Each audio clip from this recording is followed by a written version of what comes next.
semua, kami dari kelas 12 IPS 1 ingin menunjukkan tugas video kami tentang pesisir dan laut. Sebelum itu, kami ingin memperkenalkan nama kami masing-masing. Perkenalkan, nama saya Mawar Juwita Sirai. Saya Betty Mas Nandiko. Saya Maria Rumpaiso. Saya Erlina Amunau. Saya Noel Novaldo Sinaga. Dan ini videonya. Masuk sekolah kapan nih? Contoh juga, belum ada info. Itulah lama sekali corona ini. Tinggal rumah saja. Sekarang kami jalan-jalan pantai dulu. Iya, lihat situasi pantai gimana. Itulah, kamu belajar online terus. Apa sih? Ada tempat dulu, kita dulu kah? Sudah betul.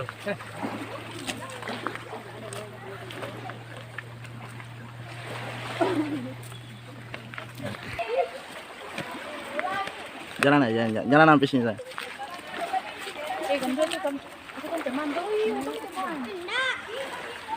Oke, sip. Kan bikin? Cari-cari angin.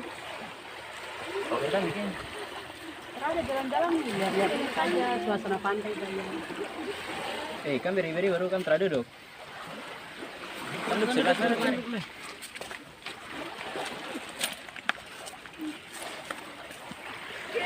Kam, terumbu karangnya semakin berkurang ini. Iya, itu lagi. Itu kenapa ya?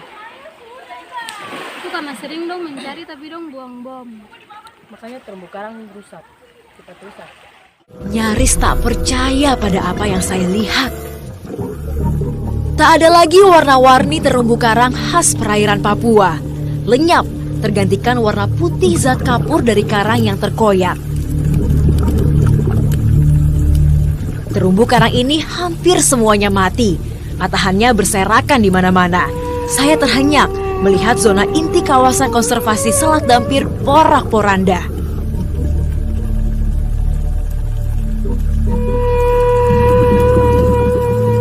Pemandangan kelam ini terhampar ratusan meter di depan mata. Hanya sedikit sekali yang masih mencoba bertahan hidup. Itu pun tak lagi dalam kondisi utuh.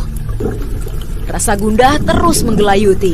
Terumbu karang yang rusak ini rata-rata sudah berusia ratusan tahun.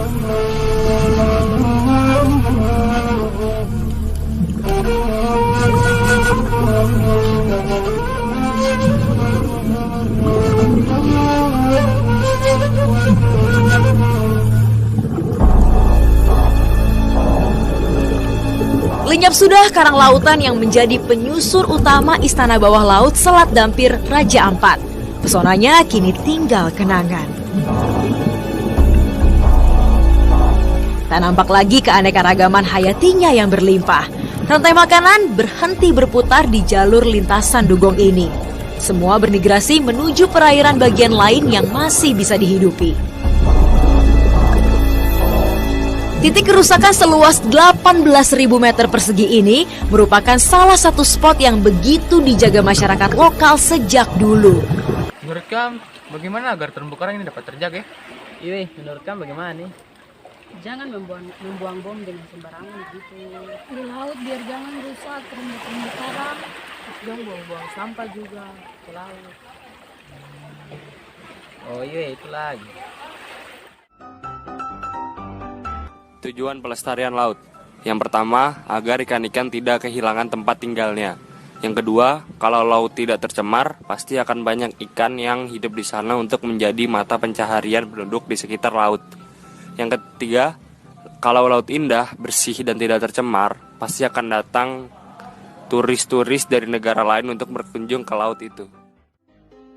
Berikut ini beberapa bentuk upaya yang dilakukan pemerintah Indonesia untuk pelestarian laut.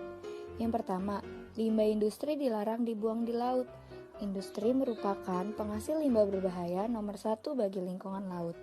Pada limbah industri biasanya terkandung berbagai macam zat-zat kimia yang berbahaya dan jika dibuang ke laut maka bisa mengancam kehidupan biota yang ada di laut. Yang kedua, mencegah polusi air laut. Polusi air laut bisa berupa hasil dari tumpahan minyak dari kapal tanker maupun kapal lain yang sengaja membuang sisa bahan bakar ke laut. Akibat dari kejadian ini, maka banyak biota laut yang akan mati. Bahkan tumpahan minyak tersebut juga bisa meracuni burung-burung laut. dan biasanya tumpahan minyak bisa menjebak burung sehingga tidak mampu terbang. Yang ketiga, larangan penangkapan ikan menggunakan bahan peledak.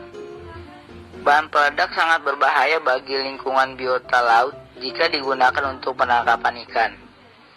Selain itu, penggunaan bahan peledak ini dapat membunuh seluruh ikan di area tangkapan, baik yang berukuran kecil maupun besar, serta dapat merusak terumbu karang yang menjadi tempat hidup biota laut. Oke, bagaimana teman-teman? Setelah menonton video kami, mungkin setidaknya kita bisa mengerti cara menjaga terumbu karang Dengan tidak membom sembarangan agar ekosistem laut tidak rusak. Sayangilah terumbu karang kita karena itu adalah ciptaan Tuhan yang paling indah. Terima kasih telah menonton video kami. Sekian dan terima kasih.